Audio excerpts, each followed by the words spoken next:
और बेहद अहम खबर इस वक्त की, प्रधानमंत्री नरेंद्र मोदी ऐप के जरिए लोगों से अपील की है कि वो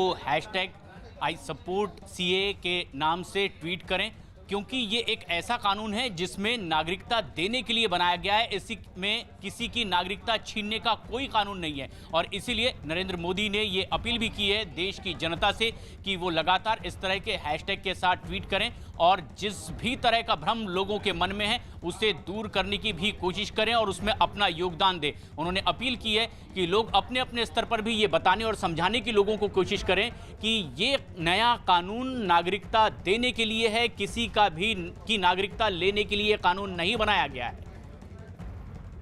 विक्रांत यादव हमारे सहयोगी फोन लाइन पर मौजूद हैं। विक्रांत, अब प्रधानमंत्री मोदी की ये एक नई मुहिम है, क्या बताने और जताने की कोशिश की गई है इसके जरिए?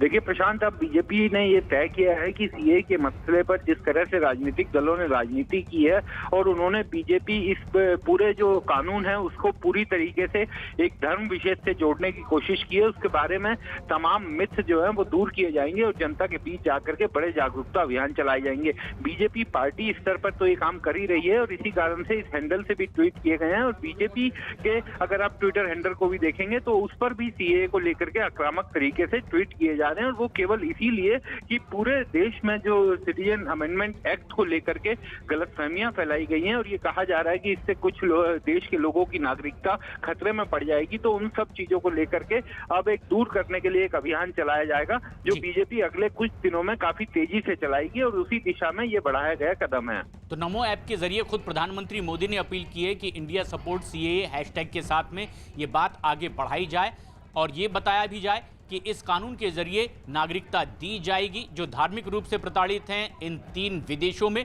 बल्कि इसमें किसी की नागरिकता छीनने का कोई प्रावधान नहीं है।